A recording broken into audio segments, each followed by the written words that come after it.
নমস্কার, আমি শম্ভুনাথ ব্যানার্জি, প্রাক্তন প্রধান শিক্ষক, পশ্চিমবঙ্গ সরকারের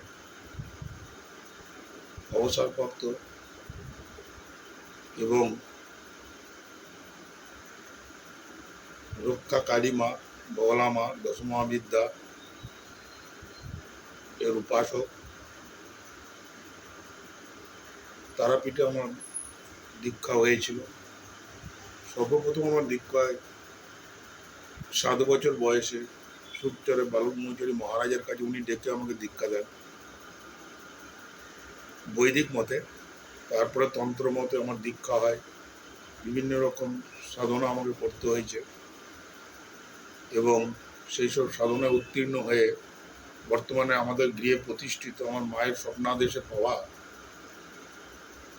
এবং পিতৃদেবের আশীর্বাদে তিনি খুব বড় সাধক ছিলেন এবং আইএনের একজন ব্যক্তি ছিলেন। ইন্ডিয়ান ন্যাশনাল আর্মি নেতাজির সঙ্গে কাজ করেছিলেন। ফ্রিডম ফাইটারের পেনশনও পেতেন, মিলিটারিতে কাজ করেছিলেন, সেখানেও পেনশন পেতেন। তারপরে ডিএসপিতে তারই সন্তান। এত কিছু করেও তিনি তন্ত্র সাধনা উদ্গীব হয়েছিলেন। আমাদের বাড়িতে শ্রীশ্রীমা রক্ষা কালীমা প্রতিষ্ঠা আছে। এই বছর 28 মে আমি বগলা মা প্রতিষ্ঠা করেছি সিদ্ধায় হয়ে। আপনারা অনেকে এসেছেন, দেখেছেন, হোম যজ্ঞ যাগযজ্ঞ হয়েছিল। তো এই বছর আগামী 30/11/2024 তারিখ মহা অমাবস্যা তিথিতে আমাদের গৃহে অধিষ্ঠিত পঞ্চমুণ্ডির আসন অধিষ্ঠিত মা রক্ষা কালীর 51তম বাৎসরিক পূজা, হোম, অন্যান্য কিছু চলবে। এই পূজার মাহাত্ম্য হচ্ছে, এখানে আগে ভক্তদের ভোগ খাইয়ে শেষ হয়ে গেলে তারপরে মায়ের ভোগ প্রদান করা হয়। 3 জন তন্ত্রবিদ বিভিন্ন তন্ত্রযোগে, ন্যাস যোগে এবং খুব সুন্দরভাবে বুঝিয়ে সকলে যাতে বুঝতে পারে সেইভাবে পূজা পাঠ করা হয়। এইভাবে আমি করে আসছি এবং বিভিন্ন যাগযজ্ঞ এখানে করা হয়। তো আপনারা যদি পারেন তাহলে অবশ্যই আসবেন, নাহলে ভিডিও তো করা হবে, সেই ভিডিও আপনারা দেখে নেবেন, দেখলে অনেক কাজ হয়। অ্যাকচুয়াল কালী পুজোয় বা অন্য কিছুতে এই যে বলে পুজো পাঠ দেওয়া, এই দেওয়া, সেগুলো কোনো প্রয়োজনই হয় না। মনের ভক্তিটা হচ্ছে সব। পুজো দিতে মাত্র 1 টাকা লাগে, 16 আনা। 10টা ইন্দ্রিয়, 5টা ইন্দ্রিয় আর 5টা গোপন ইন্দ্রিয় আর 6টা রিপু, এই 16টা নিয়েই 16 আনাকে নিয়ে সব কাজ। কৃষ্ণের ক্ষেত্রেও তাই দেখেছেন, আমাদের তন্ত্রক্রিয়াতেও তাই দেখেছেন। কোনোটাই আলাদা না, দুটোই আলাদা। তন্ত্র হচ্ছে খুব পবিত্র জিনিস। তন্ত্র অর্থাৎ দেহ, তোর তোমার দেহটাকে ভগবানকে দিয়ে দেওয়া শুদ্ধ চিত্তে মনে করে। এবং একজন তন্ত্রবিদ হচ্ছে সব থেকে বড় শিক্ষক। যেমন শিক্ষক ধনী দরিদ্র, মুচি চণ্ডাল নির্বিশেষে, ব্রাহ্মণ ক্ষত্রিয় বৈশ্য শূদ্র, সকল ধর্মের, খ্রিস্টান হিন্দু মুসলিম সকল ধর্মের মানুষকে যেমন ভবিষ্যতের এক সুনাগরিক হিসেবে গড়ে তোলার জন্য সমাজের কারিগর হিসাবে কাজ করে যান, পুরোহিত বা তন্ত্র সাধকরাও তাই। তারা সমাজের ওই ধনী দরিদ্র গরিব চণ্ডাল মুচি সকলেরই মঙ্গলার্থে, ইভেন একটু ভারতবর্ষের মঙ্গলার্থে এবং বিশ্ব ব্রহ্মাণ্ডের সমস্ত কিছু যাতে নিয়ন্ত্রণ থাকে, তার প্রার্থনাতে সমাজকে সুন্দরভাবে এগিয়ে নিয়ে যান। পুরোহিত কথাটার অর্থ তো আপনারা সবাই জানেন, পরের হিত করা। পরের হিত মানে কি? টাকা পয়সা চা, দ্বন্দ্বের চা। আমি যদি পরের হিত করি, আমি যার পুজো করছি, আমি যার কাজ করি, আমি বলছি আমার কি করে চলবে? তোমার কি করে চলবে? আবার তোমার জন্য তো তুমি যার কাজ করছো সেই তো তোমার জোগাড় করে দেবে। তোমার আবার লোভ কিসের? তুমি শাড়ি গামছা ধুতি টাকা পয়সা এদিকে দেখে পুজো করবে না। সত্যিকারের যিনি তন্ত্র সাধক তিনি ওইদিকে কোনো নজরই দেবেন না, কিছু নেবেন না। আমি আজ পর্যন্ত আমি যেদিন খেতে পাইনি, 16 বছর 17 বছর বয়স থেকে আমি পুজো পাঠ শুরু করেছি। লোকের বাড়ি পুজো করতাম, আমি করতাম, কেউ 1 টাকা চালান না, কেউ 1.5 টাকা, কেউ একটু চাল টাল দিত। আমি কোনোদিন কাউকে বলিনি এত দক্ষিণে দেন। কিন্তু আমার পুজোটা যে 10 টাকা দিয়েছে সেখানেও আমি 40 মিনিট করেছি, যে 1 টাকা দিয়েছে সেখানেও 40 মিনিট করেছি। এবারে আমার তো নিয়ম হচ্ছে 1 টাকা দিয়ে সংকল্প করা। আমি খেতে পেলাম না, বা আমি যার নামে সংকল্প করছি, যার জন্য করছি, আমার যে যজমান সে বাড়িতে আমাকে ডেকেছে, সুন্দরভাবে পুজো করছে, সে তো কিছু জানে না। আমি পুরোহিত বা আমি সাধক, আমি তার হয়ে সংকল্প করে সে পুজো পাঠগুলো করে দিচ্ছি, সেখানে আমাকে চাইতে হবে কেন? আমার মন্দিরে অনেকেই আসে, তারা বলে, লজ্জা করে, বলে কী গো মুখে কত আছে, 1 টাকা দাও, নাহলে আমার থেকে নাও, দিয়ে দাও, তুমি পরে দিয়ে দাও আমাকে 1 টাকা। মনের ভক্তিটা দাও না, এসো না মায়ের কাছে একটু বসো না, তাহলেই কাজ হবে। এই পৃথিবীতে সবাই সবাইকে আমি বলছি এই করে দিচ্ছি, ওই করেছি, সেই করেছি, এটা হয় নাকি সম্ভব? আমরা সাইকোলজি পড়েছি, সব কিছু পড়েছি। আপনি কর্মফল যা করে এসছেন সেই অনুযায়ী ফল পাবেন। অনেকে বলেন এই তো যোগ্য করলাম, এই করলাম, তো কিছু হলো না। এখন তো কিছু হবেই না, এটা তো পরবর্তীকালে হয়। সঙ্গে সঙ্গে করলে আপনি পড়াশোনা করলে তো আপনি মাধ্যমিক পাস করে যাবেন নাকি? আপনাকে 10টি বছর ওয়েট করতে হবে। সেরকম এটাও পরবর্তীকালে আপনি এগুলো ফল পাবেন। আপনি পূর্বজন্ম কর্মফল আমাকে ভোগ করতেই হবে। আপনি যতই পূজা পাঠ করুন, আপনি মাদুলি পূর্ণ সামান্য কিছু, আর যদি কিছু কাজ হয়ে যায় সেটা আপনার লেখা আছে। কেউ কিছু করে দিতে পারলে তাহলে তো রাজা হয়ে যেত বিশ্ববন্ধু। হ্যাঁ পারতেন, বামদেব বাবা পারতেন, রামকৃষ্ণ স্বামীজি পারতেন, লোকনাথ বাবা পারতেন, এরা পারতেন। কোনো লোভ ছিল না। তাই আমরা দেখেছি যে দক্ষ যজ্ঞের সময় সেখানে একটা যজ্ঞ ক্রিয়া শুরু হয়েছিল, এবং বিভিন্ন রকম অনুষ্ঠান, অন্নপ্রাশন বলুন, বিবাহ বলুন, উপনয়ন বলুন, বা বাড়িতে কোনো পূজাপাঠই বলুন, সেক্ষেত্রে গৃহপ্রবেশ বলুন, মানে যজ্ঞ করা হয়, যজ্ঞে আহুতি দেওয়া হয়। যজ্ঞ হচ্ছে এমনই একটা ক্রিয়া যেখানে অগ্নিদেবকে স্থাপন করে, ব্রহ্মাকে স্মরণ করে সেখানে যজ্ঞ করতে হয়। এবং যজ্ঞের অনেক গোপন ক্রিয়া আছে, অনেক কিছু মরা টরা জিনিস থাকে, তো সেগুলোকে কাটাতে হবে, তবে যজ্ঞটা সঠিক হয়। আমরা যেমন ওকে মেরনান ভক্ষণম বলে তীর কাঠিটা ঘুরিয়ে সেটা বালির মধ্যে নিভিয়ে দিয়ে প্রথম অগ্নি প্রজ্বলন করে, ঘুরিয়ে বালির মধ্যে নিভিয়ে দিয়ে তারপর সীমানার বাইরে ফেলে দিয়ে সাপ মোচনটা করে দেয়, যেটা তন্ত্রে লেখা আছে। আর 27টা তন্ত্র আছে, 28টা ছিল, একটা লুপ্ত তথা চূড়ান্ত। তার মধ্যে সব থেকে শ্রেষ্ঠ যন্ত্র রুদ্রজামল তন্ত্র, পাওয়া যায় না অরিজিনাল বুক। কোথায় আছে কেউ জানে না। সেখানে পৃথিবীর কী কী ঘটবে না ঘটবে সব বলা আছে। যাই হোক, আমি অনেক মারধর খেয়ে খেয়ে পড়াশোনা করার সময় খুব ভালো রেজাল্টও করতাম, করে ন্যাশনাল লাইব্রেরি থেকে কোনোক্রমে পেয়ে গেছিলাম, যেখানে নেতাজি সুভাষচন্দ্র বসু আসতেন ওই বইটা পড়ার জন্য। সেটাকে গার্ড করে রাখা হয়েছিল, যা কোনোক্রমে 4 পাতা আমি শর্টেন জানতাম, শর্টেন করে আমি লিখে এনে সেই 4 পাতা থেকে আমি যা পেয়েছি, তাতেই আগামী 10 বছর 15 বছরে 5 বছরে কী কী ঘটনা ঘটতে হবে সেগুলো সব উল্লেখ আছে, আমি জানি। বিশ্বব্রহ্মাণ্ডের মধ্যে কী ক্রিয়া খেলা চলবে, সব চলবে। তাই যজ্ঞ হচ্ছে মানুষের মনকে পবিত্র করে। প্রত্যেকেরই উচিত বিশেষ কোনো তন্ত্র সাধককে দিয়ে, যিনি জানেন, সুন্দরভাবে যজ্ঞ করেন। একটা যজ্ঞ করতে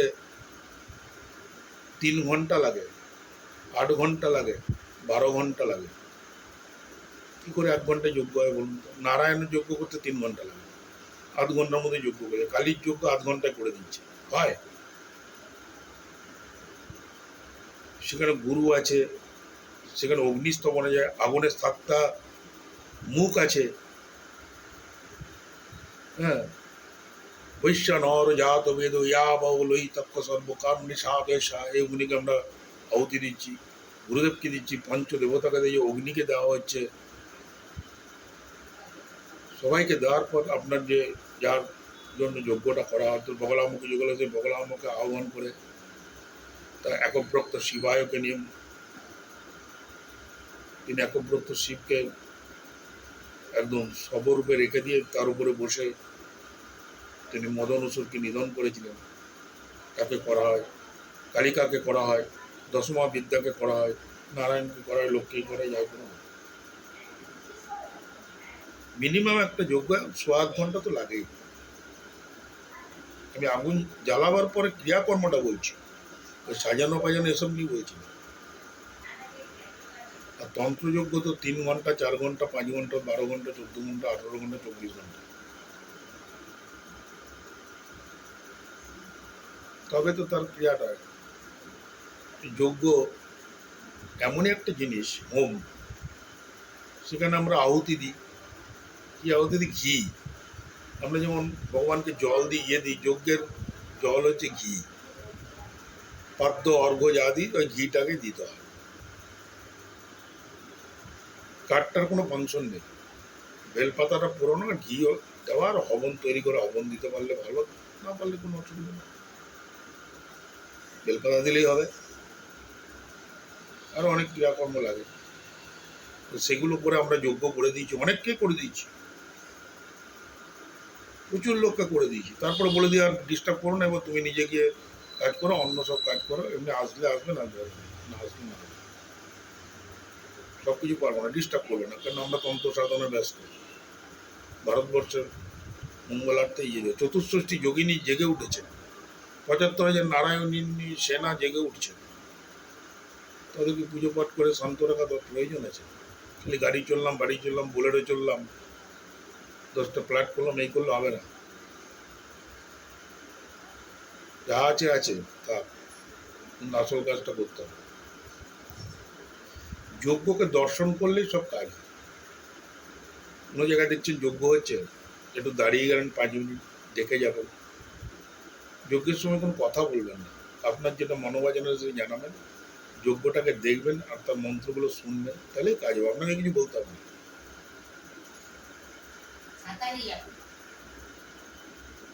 ভক্তিভরে শ্রদ্ধাভাবে যজ্ঞটা দেখলেই কাজ হবে।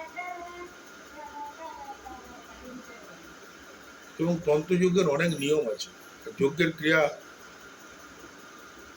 অনেক কাজ হয় যজ্ঞ করালে। যে কোনো বিশিষ্ট তন্ত্রবিদকে দিয়ে একটা বিশিষ্ট মন্দিরে, প্রতিষ্ঠিত মন্দিরে, তারাপীঠ হোক, যেখানে হোক, যেখানে আপনার ভালো লাগে সেখানে একটা করিয়ে নেন যজ্ঞ। বগলা যজ্ঞ করাতে পারেন, শান্তি সত্যন যজ্ঞ করাতে পারেন, মহামৃত্যুঞ্জয় যজ্ঞ করাতে পারেন, কালী যজ্ঞ করাতে পারেন, মহাকালী যজ্ঞ করাতে পারেন, নারায়ণ যজ্ঞ করাতে পারেন, উত্তৃষ্টি যজ্ঞ করাতে পারেন, নিকুম্বিলা যজ্ঞ করাতে পারেন। নিকুম্বিলা যজ্ঞ আমি করেছি, আমি ইউটিউবে বা ফেসবুকে কোথাও থেকে কেউ নিকুম্বিলা যজ্ঞ করেছে, আমি করেছি। এক মেঘনাথ করেছিল আর আমি করেছি। মাইকেল মধুসূদন কাব্যের মেঘনাথ বধ কাব্যে আপনারা দেখেছেন কীভাবে করে মেঘের আড়ালে উনি হয়ে গেছেন, সেই যজ্ঞটা আমি করেছি। 7-8 জন 9 জনকে নিয়ে আমি করেছি যজ্ঞটা আমার এই রক্ষাকালী মন্দিরে। অনেকে এসেছিলেন, তারাও ছিলেন, ছিলেন, তারা কিন্তু যজ্ঞে এমনি দেখতে এসছেন, তাদের বলছে অনেক কাজ হয়ে গেছে। ভালোই তো, কাজ হয়ে গেছে, ভালো, চলো, বিশ্বাস আছে, খুবই ভালো, যাও তাহলে। কোনো দুস্থ মানুষ, তোমার যেমন কাজ হলো, গরিব মানুষ, বিকলাঙ্গ মানুষ এরা আছে, তাহলে তুমি একটু সহযোগিতা করো, তাহলেই তোমার কাজ হয়ে যাবে। আমাদের দরকার, আমি তো চাকরি করতাম, খেতে পাই তো। শিক্ষিত ব্যক্তি খেতে পাই, পড়াশোনা শিখেছি, টিচার্স ট্রেনিং করেছি, তো সুতরাং আমি কেন নিতে যাবো?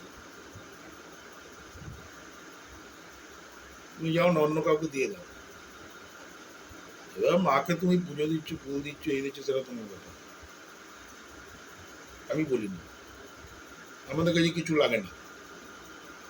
তবে হ্যাঁ, একটা যজ্ঞ করতে 3 ঘন্টা সময় লাগে, 2-3 জন মিলে পড়ি, তাদের তো একটা পারিশ্রমিক আছে। আমাকে না 1 টাকা দেবে, কিন্তু বাকি যে 2জনকে নিয়ে আমি যদি তাদের তো একটা পারিশ্রমিক দিতে হয়। তবু আমরা কোনো ডিমান্ড করি না, এই দিতে হবে সেই দেবে, যা দেয় সেটাই নিয়ে নিই, সন্তুষ্ট। সেটাই ওদের 2জনকে দিয়ে দিই, আমি 1 টাকা নিই, আমি পেনশন পাই। আমার মিসেসও একটা কোনো জায়গা থেকে পেনশন পায়, তো তো চলে যায় বাবার মতো, মায়ের মন্দিরে, আমি কেন নিতে যাবো?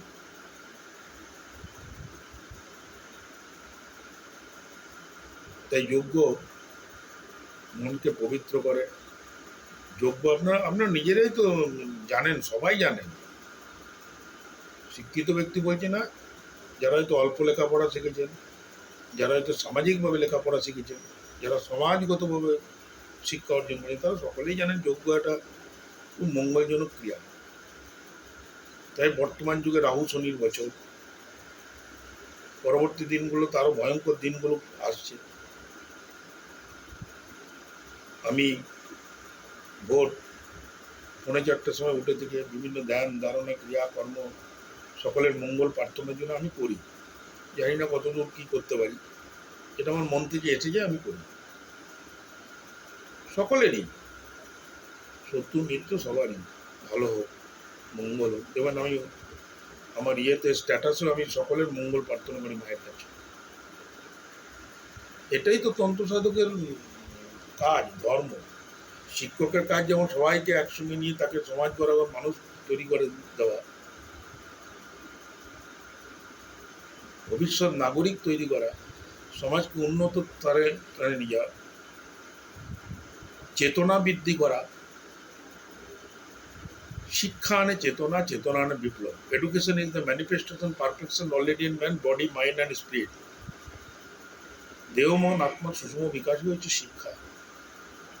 স্বামীজি বলে গেছেন, গান্ধীজি বলে গেছেন, সবাই বলে গেছে, ডক্টর সর্বপল্লী রাধাকৃষ্ণনও তাই বলে গেছে।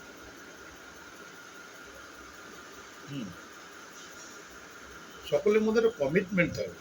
মানব জন্ম নিয়েছি, নিয়েছি। আমি আজকে 48 বছর ধরে, আমার বয়স এখন 61 বছর, 48 বছর ধরে আমি আজকে সাধনা করে যাচ্ছি, করে যাচ্ছি। তারাপীঠে যেতাম, দীর্ঘ 14 বছর আমি সাধনা করেছি,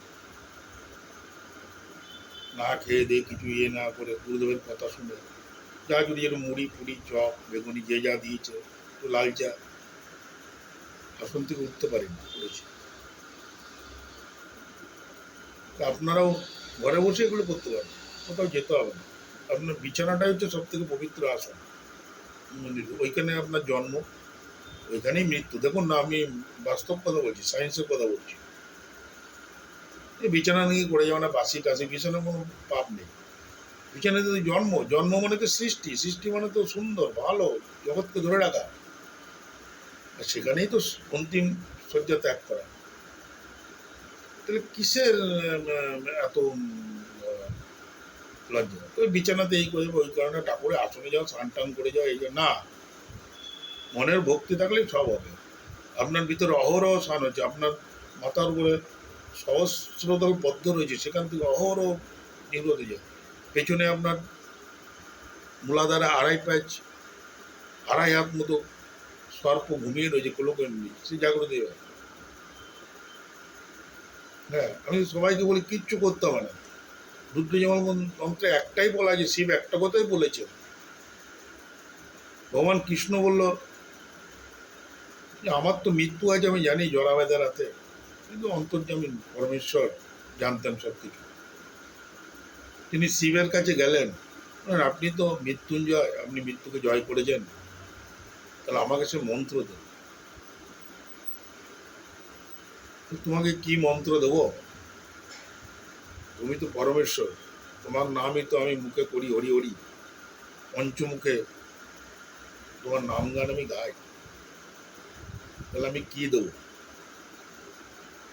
কিন্তু কর্মফলের ভোগ তোমাকে ভোগটা করতেই হবে। মনুষ্য রূপে তুমি জন্ম নেবে, দৈবকীর উদরে অনেক লীলা ক্রিয়া করবে, জগৎকে কল্যাণময় এবং উন্নতির চরম শিখরের জন্য তুমি অনেক লীলা করবে। তুমি পরমেশ্বর, পরম পূজ্য, সব কিছুই করবে। পরিশেষে তোমার তো ব্যাধের হাতে মৃত্যু আছে, লোক দেখানো মৃত্যু, বাস্তব যেটা আমরা দেখি মানুষ হিসেবে সেটা করতে হবে। তাই কিন্তু তোমার কোনো মৃত্যু নেই। এই জগৎকে দেখানো যে দেখো আমি ভগবান কৃষ্ণ, আমাকেও মৃত্যুবরণ করলো, তো তোমাদের মৃত্যুবরণকে তো ভয় পাচ্ছ কেন? মৃত্যু তোমাদের ধ্রুব সত্য, ইউনিভার্সাল ট্রুথ, হ্যাবিচুয়াল ফ্যাক্ট। বিধিই লিখে রেখেছেন কবে তোমার মৃত্যু, কবে তোমার কি। তোমার যদি মৃত্যু ধরে ঘরে বসে থাকলেও তোমাকে তুলে নিয়ে গিয়ে মেরে দেবে। হ্যাঁ, কিছুটা ক্রিয়াকর্ম ভগবানের নাম করলে তিনি একমাত্র রক্ষা করতেন, তিনিই রক্ষা করতেন। তাই এত চিন্তা না করে তুমি যে কোনো জায়গায় পারলে একটা যজ্ঞ করিয়ে নেবে, যতটুকু সমর্থ করিয়ে দেখবে খুব ভালো থাকবে, খুব সুন্দর থাকবে, তোমাদের পরিবারের সকলের মঙ্গল হবে। মাদুরি পাথর টাথর হ্যাঁ এসব করার কোনো দরকারই নেই, করলে পড়তে পারো, কোনো অসুবিধা, সব জিনিসেরই ক্রিয়া আছে। হ্যাঁ, এবং প্রতিক্রিয়া আছে। নিউটনের থার্ড ল তোমরা জানো, প্রত্যেক ক্রিয়ার সমান বিপরীত প্রতিক্রিয়া আছে। ক্রিয়া যেমন থাকবে তার প্রতিক্রিয়াও থাকবে, বুঝতে পেরেছো? তো সুতরাং পাথর যদি ক্র্যাক হয়ে যায় তোমার ক্ষতি করে দেবে, বলে তাই, তাহলে এত কিছু দরকার নেই। তার থেকে বিভিন্ন মন্ত্রপাঠ করলেই, একটাই মন্ত্র, ওম নমঃ শিবায়, এই পঞ্চ অক্ষরে জপদরি জপ করলে দুর্গা পূজা হবে, কালীর পূজা হবে, তারার পুজো হবে, দশমার পুজো হবে, কৃষ্ণের পূজা হবে, রাধার পূজা হবে, লক্ষ্মী পূজা হবে, গণদেবতা হবে, সবাই ওম নমঃ শিবায় করছে। আমরা জানার চেষ্টা করি, জানতে পারি রুদ্রজামাল তন্ত্রের পরিষ্কারভাবে বলে দেওয়া হয়েছে, আসল যে রুদ্রজামাল তন্ত্র, তাকে ডাকলে সব দেবতা পুজো হবে। যে কোনো বিছানায় বসে ডাকো, তুমি অফিসে বসে সেখানে ডাকো, রাস্তায় ডাকো, টিভি দেখতে দেখতে একটু ব্রেক পেয়েছো তখন একটু ডেকে নাও, তাতেই কাজ হবে। মনের ভক্তিটাই সব। আর একটু ধ্যান করবে, আমি এটা বলি, ধ্যান যা আছে আসুন, 10 মিনিট চুপ করে বসে থাকো না, যা আচ্ছা বসে থাকতে থাকতে দেখবে আফটার 3 মান্থস তোমার মধ্যে অনেক চেঞ্জ হয়ে গেছে, শরীর মন স্বাস্থ্য সব কিছু। তুমি একটা ছোট বাচ্চা ছেলের মতো হয়ে যাবে। কে তোমাকে গিটার প্রশংসা করলো, কে তোমাকে অপমান করলো, কে তোমাকে সমালোচনা করলো, কে তোমাকে কি বললো, তোমার কোনো কিছুই কানে যাবে না, তাহলে তুমি স্বয়ম্ভূ তোমার হয়ে যাবে। ছেলে মেয়ে, বাবা মা ভাই বোন, ছাত্রছাত্রীরা বিশেষ করে একটু ধ্যান করে, চুপচাপ বসে থাকা। আমি হরিদ্বারে দেখেছি ছোটো ছোটো বাচ্চারা ভীষণভাবে ধ্যান করে, ভীষণ বড় লোকের বাড়ির ছেলে, সব গাড়ি ফাড়ি নিয়ে আসছে, আধ ঘন্টা ধ্যান করে তারপরে তারা বড় বড় মাল্টি ন্যাশনাল স্কুলগুলোতে পড়াশোনা করতে যাচ্ছে। আমার খুব লজ্জা লেগেছিল, পশ্চিমবাংলার মানুষে, আমি একজন শিক্ষকে আমিও পারিনি, আমি তারপর আমার স্কুলে আমি চেষ্টা করেছিলাম। যাই হোক,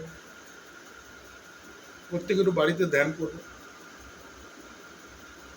চুপচাপ চোখ বুঝে চুপ করে বসে থাকবে, তোমার যা মনে আছে আছো তোমরা জানো এটা আজ্ঞা চক্র। হ্যাঁ, এইখানটা আনার চেষ্টা করলে আস্তে আস্তে হয়ে যাবে। এত কিছু হরিনাম, হরে কৃষ্ণ কৃষ্ণ কৃষ্ণ, হরে হরে রাম রাম রাম, এই অনেক সময় অনেক। সর্বমঙ্গলা মঙ্গলে শিবে সর্বার্থ সাধিকে শরণ্যে ত্রম্বকে করি না, অনেক সময়। তোমার একদিন করে দুদিন ইচ্ছে করবে না, কিন্তু সবকে ছাপিয়ে একটাই মন্ত্র, ওম নমো শিবায়, ওম নমো শিবায়, ওম নমো শিবায়। ব্যাস, এটা করলে হবে। দেখো করে কি কাজ হয়। আজকে করলে তো কালকে হবে না, করে যাও। তুমি আস্তে আস্তে তোমার চলার পথ, ইয়ের পথে সব কিছুই তুমি সুন্দর হয়ে যাবে। তুমি সব নিজেই সব কিছু পেয়ে যাবে। এটুকুই বলার ছিল। সকলে খুব ভালো সুন্দর থাকবে। হ্যাঁ, আমি কোনো জ্যোতিষী বা কারণ আমি কিছু বলতে যাবো না, এটা তার ব্যক্তিগত ব্যাপার। কে কী করছে না করছে, এই করছে সেই করছে। তবে আমি এইটুকু জানি যে আমরা ভক্ত সেবক, আমরা মানুষের মঙ্গলার্থে, সমাজের মঙ্গলার্থে। বললাম তো সব থেকে বড় শিক্ষক। অন্ত সাধনা করি। তোমাদের যদি কিছু জানতে চায়, আমার ফোন নম্বর হচ্ছে 9647962967, 8918421341। এটাতে পেয়ে যাবে, যেটা আমি করছি এতে পেয়ে যাবে, নাম্বার আছে। জানতে চাইবে আমি বলে দেবো। কারণ আমার কাজই হচ্ছে সকলের যেন মঙ্গল হয়, সকলেই যেন আরেকজন কাউকে কিছু উপকার করতে পারে। তুমি একজনকে করবে, আরেকজন আরেকজন করবে, এইভাবেই তো অনেকটা উপকার হয়ে যাবে মানুষের। মনে গেছে বলে আপনি সব করে দিয়েছেন, আপনি অনেক কিছু করে দিয়েছেন, আপনাকে এই করছি, টাকা পাঠাচ্ছে ফোনপেতে, এই সে ওই করছে, মানে ধর আমি কিছু করিনি। আমি তোমার নামে সংকল্প করে ভক্তি করে একটু ইয়ে করে দিয়েছি। যা করেছেন মা করেছেন, বাবা করেছেন, কৃষ্ণ করেছেন, যার নামে তুমি স্বয়ংগুরু গুরুদেব করেছেন, তারাই করেছে। আমার কি ক্ষমতা আছে? সামান্য তুচ্ছ মানুষ। আমি ভগবানের সেবা করে যাই, মানুষের মঙ্গলার্থে, মানুষের ভালোর জন্য, সংসারের পরিবারের সকলের শান্তির জন্য। শান্তি তো খুব দরকার। টাকা পয়সা দ্বন্দ্ব অর্থ যায় থাক না থাক, শান্তি খুব দরকার। আর ধ্যান করলে দেবে ঝগড়াঝাটি মগড়াঝাটি সমালোচনা, এগুলো খুব একটা তোমার মনের মধ্যে আসবে না। হিংসা, লোভ, কে কী করলো, এদিকে তোমার মন থাকবে না। আমার তো কোনো দিকে মন নেই, যে যা বলছি বলুক, এ বলুক, আমি আমার কাজ করে যাই। তোমরাও করো, আমি তোমাদের মধ্যে একজন মানুষ। একটু গুরুদেবের শিক্ষা নিয়ে একটু আগ্রহ নিয়ে করেছি, তাই এগুলো পাচ্ছি, তোমরাও পারবে। ওম নমঃ শিবায় করতে থাকুন, ওটাই ধ্যান হয়ে যাবে। ভালো থাকবে, সুন্দর থাকবে, খুব ভালোভাবে থাকবে, ঝগড়াঝাটি করবে না, শান্তিতে থাকবে, মনকে একদম সুন্দর রাখবে। এই বলে আমি শেষ করছি।